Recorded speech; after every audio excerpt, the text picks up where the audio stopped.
Association તથા VMC sports promotion foundation દ્વારા સમા sports complex ખાતે થનાર જિલ્લા કક્ષાની બાસ્કેટબોલ પ્રતિયોગિતા સંદર્ભે પ્રેસ કોન્ફરન્સનું આયોજન કરવામાં આવ્યું। બરોડા બાસ્કેટબોલ એસોસિએશન તથા વીએમસી સ્પોર્ટ્સ પ્રમોશન ફાઉન્ડેશન દ્વારા સમા સ્પોર્ટ્સ કોમ્પ્લેક્સ ખાતે થનાર જિલ્લા કક્ષાની બાસ્કેટબોલ પ્રતિયોગિતા સંદર્ભે મ્યુનિસિપલ કમિશનર તથા આયોજકો ઉપસ્થિત રહ્યા હતા અને કઈ રીતના આ જિલ્લા કક્ષાની બાસ્કેટબોલ પ્રતિયોગિતાનું આયોજન કરવામાં આવ્યું અને તેની માહિતી આપવામાં આવી હતી।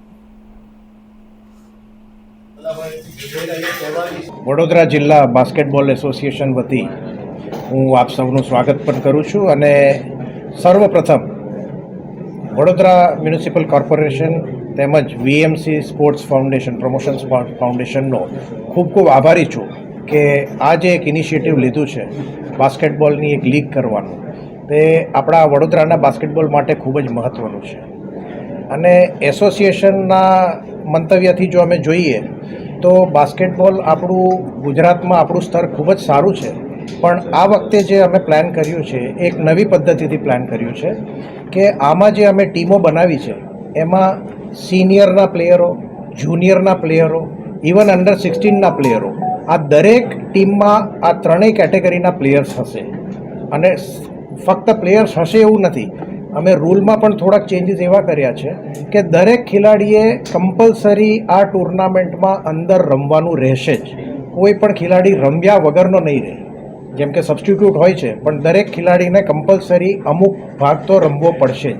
આનાથી શું થાય છે કે જે જુનિયર ખેલાડી છે એને અમારા ઇન્ટરનેશનલ સ્ટાર જે દિશાંત શાહ છે, બીજા એક સહજ પટેલ છે, આવા ખેલાડીની સાથે એને જો 10 મિનિટનો બી રમવાનો મોકો મળશે કોમ્પિટિટિવ ગેમ, તો એનો જે કોન્ફિડન્સ લેવલ છે, એને જે પ્રોત્સાહન મળશે એની આપણે કોઈ કલ્પના નહીં કરી શકીએ કે એનો કોન્ફિડન્સ કેટલો વધશે।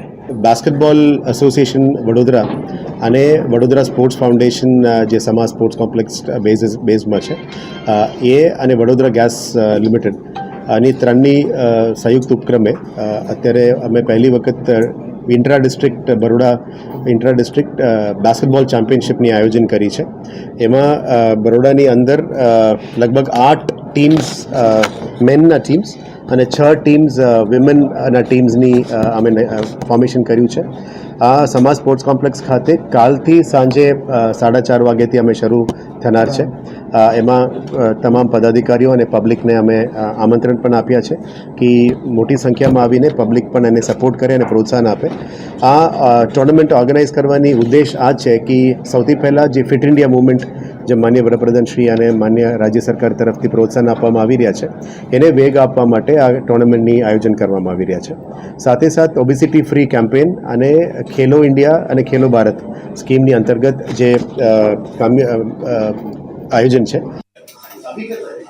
પકડી રાખજો।